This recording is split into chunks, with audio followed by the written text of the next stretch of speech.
Over the last 8 months or so, I literally disappeared from social media just to avoid being asked this question. Yeah. People would show up at his door instead and knock. When is Made in Heaven When is 2 it coming out? Karan kahan hai? Arjun, you received an Emmy nomination, for the first season. Yes, let's all clap Thank you. for you. Thank you. Has things changed for you as an actor in terms of the script coming to you today? Shall we take it for you? Yeah. You wanna? Go for it. What Go an for original it. question. Go for it. That, sorry, but everybody has asked him this question. That's why. But it's a great achievement. It is a great Yeah, I know. achievement. It is a great achievement. It is a thing of great irony then, perhaps, that no, my life has not changed overnight. I don't know. How big of an Indian wedding do you want for yourself? A wedding which doesn't block any traffic. That's a wedding I want. No, I mean, enough to have all the people I love in my life there, and maybe help those who aren't. That's it.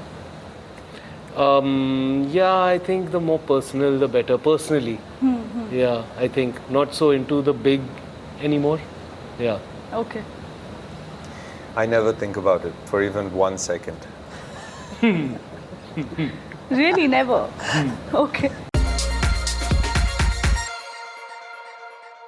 Hi everyone, welcome to News 18, and today we have with us the team of Made in Heaven Season 2. Finally Season 2 is coming. We are very excited, but tell me very honestly, how often have you been asked about when is Season 2 coming? Every day, all day for 4 years. Yeah, For 4 years. yeah. Same. Quite often.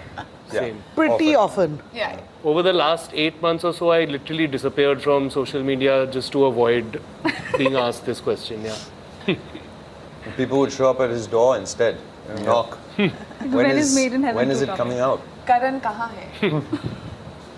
Okay, tell me, how far can you go for love and ambition? Because Sorry? we see a lot of that in the show. How far can you go for love and ambition? As far as you want.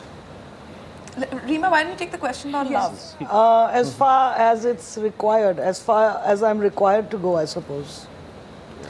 I think everybody here, I don't know, but I am, okay, I'll take ambition. I think everybody here is quite ambitious, I'd say. Yeah. I am. Yeah. In love, yeah, Would I definitely. go how far? No. I think I have certain parameters in my life, kind of scale that I work off of. She won't agree, but I do. And yeah, I pretty much. So you probably wouldn't leak a self-tape to sabotage, a sex tape to sabotage a wedding, then marry that person No. who you leaked it about. But I would write about it Right, so that I can live vicariously through other characters. right. Oh, So you did. And so you did. Right. Yes. Yeah. What? How far would I go? I mean, as the minimum required, I guess. The would minimum be, required. it would be a nice thing for it to Just like enough. meet me halfway somewhere. Okay. Yeah. I mean, yeah, It's you like, have yeah, fun I- with it. Of course, you go all the way. Yeah, it's love. Love is rare. You go all the Yes. way. That's right. So I have been asked by Neeraj sir to ask this question to the three boys. How big of an Indian wedding do you want for yourself? A wedding which doesn't block any traffic. That's a wedding I want. No, I mean, enough to have all the people I love in my life there, and maybe help those who aren't. That's it.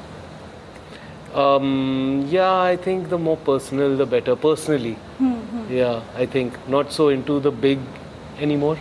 Yeah. Okay. I never think about it for even 1 second. Really, never. Okay. Okay. So this show is also about friendship. There is Tara and your character. There's your character, Shivani's character, Jazz. I would want to ask the writers, creators here. Did your personal friendships or equations sort of seep into the screenplay somewhere? yeah, I think that always happens. Your experiences and your worldview does come into your writing, I think. That really is the bank that you kind of derive from. The first bank, And let's even say. if you've not experienced it personally, but I mean, I think all of life, you hear stories every day. Yeah. And I think, I mean, so whether it's your personal experiences or things that I mean, that you look at and you wonder if there's something exciting about that, and you'll take that. And I think Yeah, I do see a lot of Karan in myself. I don't see Tara in myself. I just want to say that. But yeah, Karan, for example, I mean, Karan's called Karan Mehra. His house is in New Friends Colony in Delhi. So Guess that's a lot who else is? Oh. Nitya Mehra. Yes. And So you take. Those are the smaller things. But yeah, I mean, I think whether it's stuff that you read, if there's articles, stories you hear of, I think and it's not like you're not doing it subconsciously.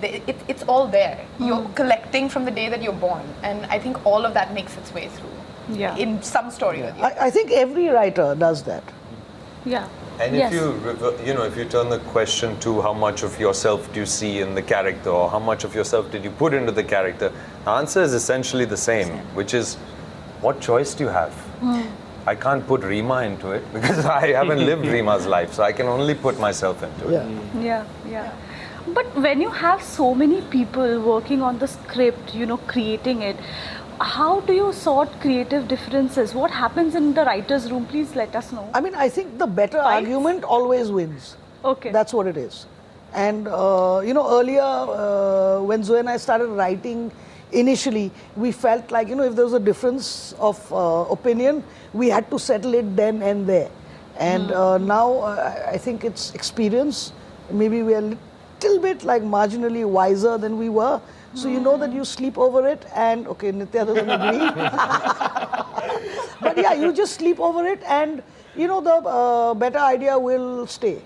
The Yeah. better argument always wins. Also, I think the Made in Heaven team is really now, I mean, season 2, I think the collaboration started a while ago. There's a lot of comfort.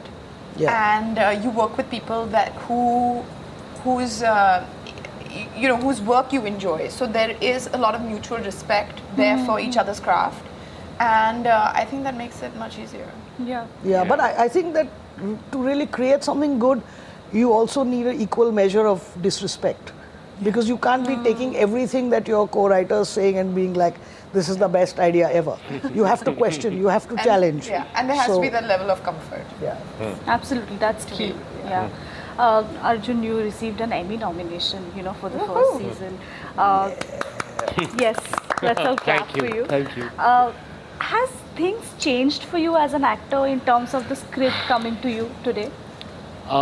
Shall we take it for you? Yeah. You Yeah. wanna? Go for it. What Go an for original it. question. Go for it. Sorry, but everybody has asked him this question. That's Yeah, why. But it's a great achievement. It is a dream. Yeah, I know. It is a great achievement. It is a thing of great irony then, perhaps, that no, my life has not changed overnight. I don't Not know. overnight, over the, over time, let's say, from that point. No, in the thing till is, now. I mean, there's so much. There's like, number one, I think the timing was also odd. It happened like bang in the middle of the pandemic, and then as soon as the pandemic ended, I got into shooting Made in Heaven. It again took a lot longer than expected because of the further 2 lockdowns that we had while shooting. So yeah, I mean, I feel like I've just been with Made in Heaven for now, and now let's see what happens now. Also, the truth is, during the pandemic, you really didn't give a shit about anyone else's professional accomplishments during the time. I didn't. Yeah. Okay. If I read something new was coming out or an actor has done a lockdown movie, I was like, I'm enjoying myself, Yeah. having time off, being able to connect with, etc. So I just didn't. It's like the edge of competition and all of that stuff was just kind of off because people in general didn't care that much. Yeah. So it is unfortunate timing. Yeah. Yeah.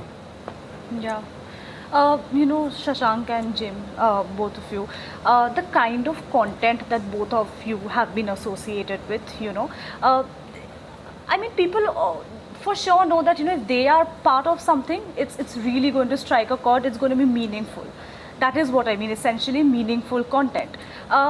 Somewhere when you're selecting, another project or it comes to you, you say a yes. Is that thing always working in your mind that, I have set this expectation and have to constantly live up to it? Do you want to start?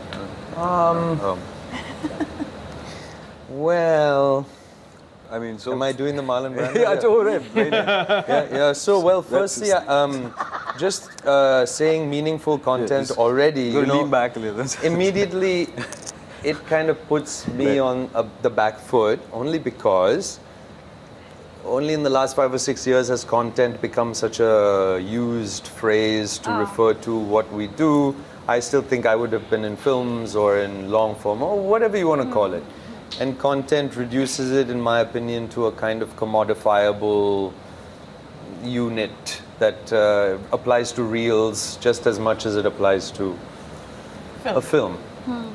That said, no, I don't think about meaningful content at all. I just get excited by a script or a project or a role or something like that, and then I want to do it because I think me playing that role will be fun. Yeah. The overall larger meaning and larger impact and what it wants to say to an audience, I don't really care. What I mean is, no, I do care. I just Think would. about it. You're on tape. I would rather it was Well, I know what asking you're saying. interesting questions Yeah, than yeah. saying anything outright. Okay. Okay. Right. And it's a personal journey as well, and you pick something not thinking, is this going to get me somewhere? Is this going to be a stepping stone? I like to make paintings, and I look forward to making them. And sometimes they don't turn out to be a good painting. Sometimes they do, but it's not for me to judge who sees this, whether it's a certain startup. For me as a job, as an artist, my job is not to do that. So it's not something you think about. And you don't classify content like that, as Jim is saying very aptly. Yes. You don't classify content like that. Because if you do, sometimes your work as an artist, it suffers. But you have to learn to marry the business side as well. Yeah.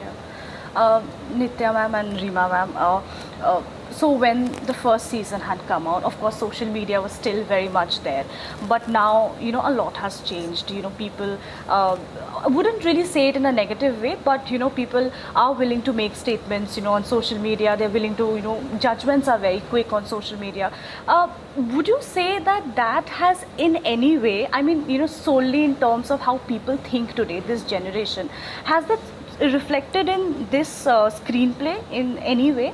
No, terms not of really, what you because want I think how you want what to you're reach talking out. about was there even in season 1. Yeah. So, social media behaves the way social media always did. I'm not sure. Are you talking about the way social media is? Has that? Do you like- want to reach out to the audience who thinks a certain way today in a more profound way? No, we want to reach out No. to everybody. You Yeah, want the exactly. maximum number of people to watch, engage, like, validate what you've done. I'll say it, and maybe I don't know if that'll answer your question, but does social media impact the way I write or make my films, or in this have I done In it a way, differently? yeah, in a way. No. Okay. No, because the thing is that all I have is my intention, right? And all I have is the stories that I want to tell. And I think if I get caught up in constantly thinking about whether I'll lose the social media aspect of the audience or whatever, then I'll be doing a disservice to myself, really. Yeah. But yeah, I'm cognizant of people out there. That's Yeah.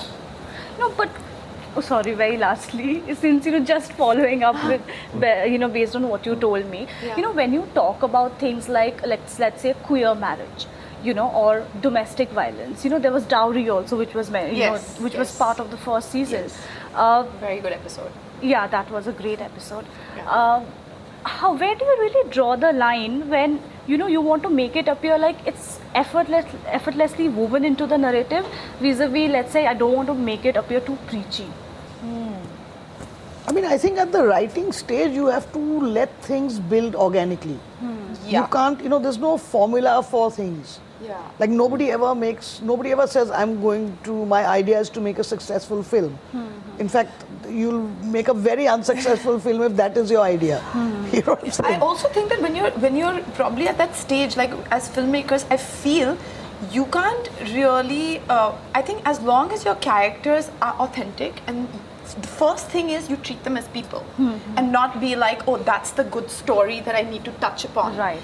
Then I think you'll be home, because if you're not making that distinction that, oh, this is a topic that we need to bring out, but you treat that character as the human being that they are, I think that is Yeah, where. yeah, right. Well, thank you so much. Thank and, you. all Thank you the so very much. best.